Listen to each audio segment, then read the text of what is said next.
এবার গোল করে এইভাবে রুটি বেলার মতো যেমন লেচি করে গোল করা হয় না, ঠিক সেই ধরনের করে নিতে হবে। হাতে করে এইভাবে ঘুরিয়ে ঘুরিয়ে এবার এটাকে এক সাইডে রেখে দেবো। এইভাবে প্রত্যেক কটা করে নিতে হবে। হয়ে গেছে, 2-3 মিনিট ঢাকনা চাপা দিয়ে রেখে দেবো। এবার হালুয়াটা বানিয়ে নেব। দেখুন তার জন্য কী কী লাগবে। 2 চামচে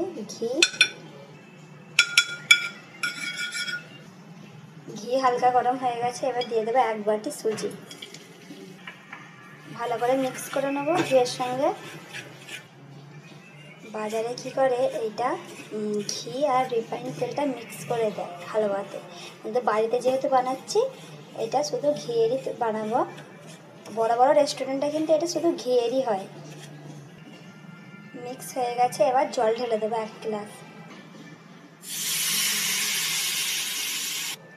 1/2 বাটি চিনি, মিষ্টিটা আপনারা আপনাদের হিসাবে নেবেন। অল্প অরেঞ্জ ফুড কালার দিয়ে ভালো করে সব কিছু মিক্স করে নেব। হয়ে গেছে, এবার দিয়ে দেবো অল্প মগজদানা। এটা বেশিক্ষণ লাগে না হতে, 2-3 মিনিটের মধ্যে কিন্তু হালুয়াটা তৈরি হয়ে যায়। ঠিক এই ধরনের রাখবেন, বেশি ঘন নয়, একটু পাতলা থাকবে। গ্যাসটা বন্ধ করে দেবো। এই পরোটাগুলো কিন্তু চাটুতেই ভাজে, তো চাটুতে তেল লাগিয়ে দিয়েছি। এবার এক এক করে সেঁকে নেবো পরোটাগুলো।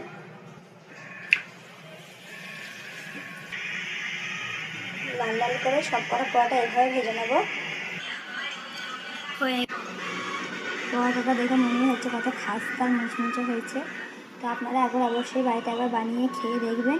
যদি আমার রেসিপি এবং ভিডিওটা আপনাদের ভালো লাগে, লাইক, সাবস্ক্রাইব এবং ফলো করবেন। Thank you.